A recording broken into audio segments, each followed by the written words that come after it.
Hola, continuaremos con nuestro curso al estudiar el concepto de aceleración. Este tema lo subdividiremos en la aceleración media y la aceleración instantánea.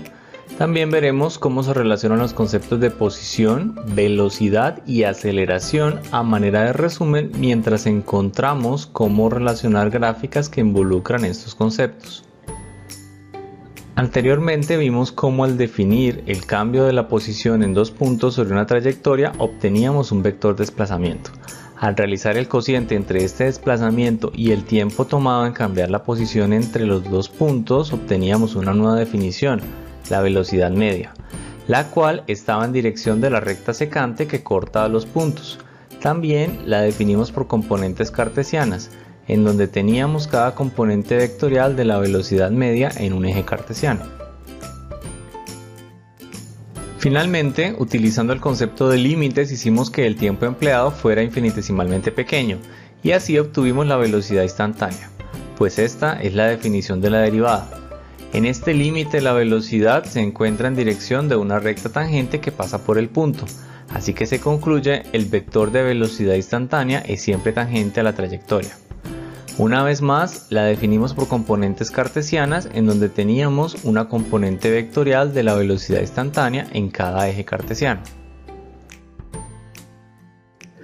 Todos estos análisis se hicieron en un eje cartesiano cuyas componentes eran espaciales y obtuvimos una función vectorial para la velocidad. Ahora, si definimos un eje cartesiano cuyas componentes sean de velocidad, podemos repetir gran parte de los cálculos ya realizados. El análisis es muy similar. Vamos a definir el concepto de aceleración media.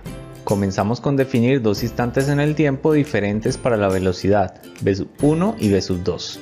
Estos vectores se unen por una recta secante y podemos crear un vector para el cambio de la velocidad, muy similar a como teníamos un vector para el desplazamiento, es decir, el cambio de la posición.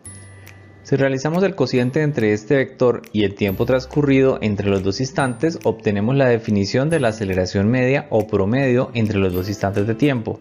Esta aceleración tiene unidades de velocidad sobre segundo, es decir, metros sobre segundos al cuadrado.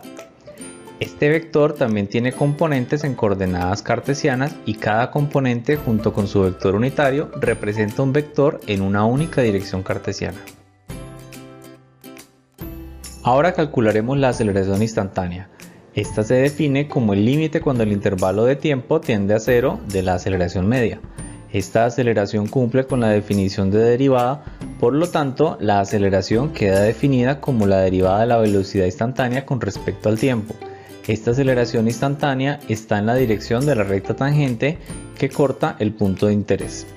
Nuevamente sus unidades son de metros sobre segundos al cuadrado.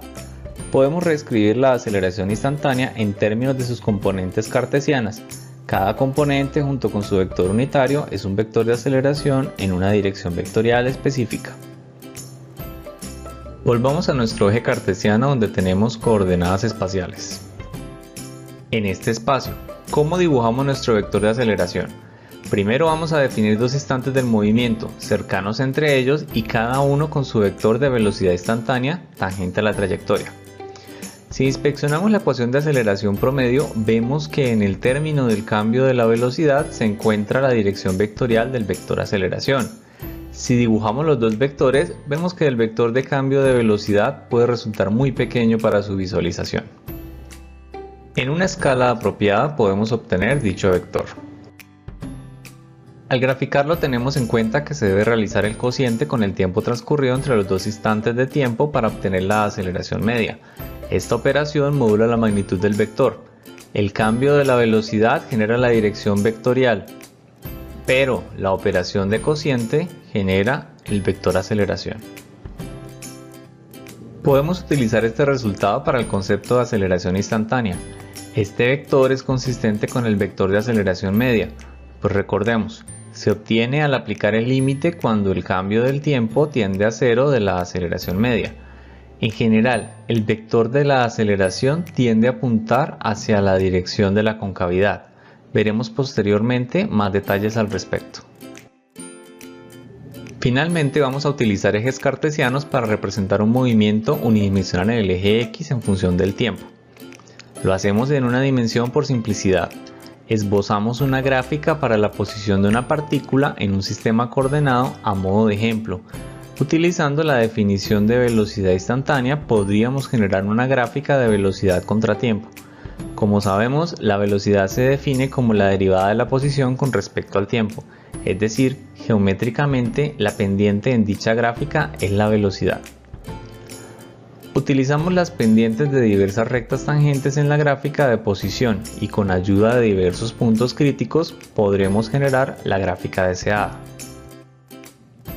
Vemos que la pendiente tiene un comportamiento en el cual su valor disminuye con el tiempo hasta ser cero en un punto específico.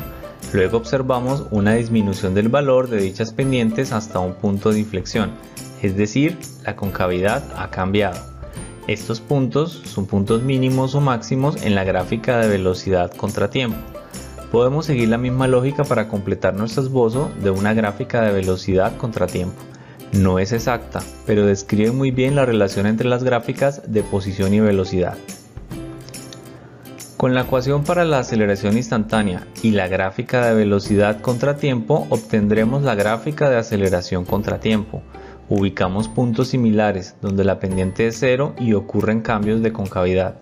Utilizando nuevamente el concepto de la pendiente y siguiendo la misma lógica anterior, obtenemos una gráfica aproximada de aceleración contratiempo. Nos podríamos plantear la pregunta de si el proceso inverso es posible. Con una gráfica de aceleración contratiempo obtener una de velocidad contratiempo y con esta obtener una de posición contratiempo.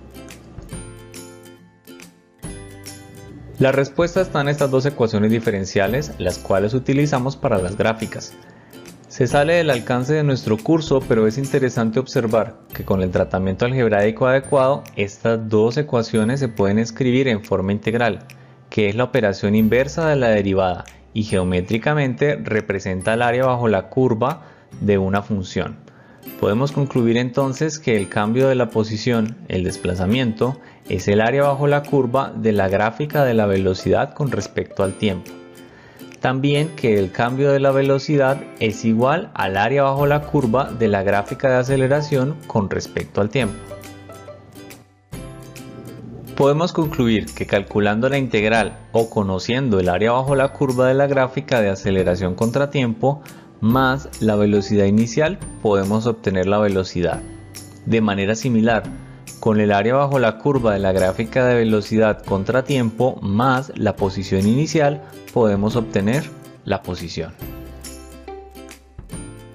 Hoy estudiamos el concepto de aceleración media y aceleración instantánea. Aprendimos cómo graficar los vectores de posición, velocidad y aceleración, así como la relación que existen entre gráficas de dichas cantidades físicas. No hemos terminado el estudio de la aceleración. Veremos más adelante dos casos particulares que son de interés en la mecánica y también que la aceleración se puede describir en otras componentes diferentes a las cartesianas. Gracias por la atención, les habló José Herrera y Vagos y les deseo felices estudios.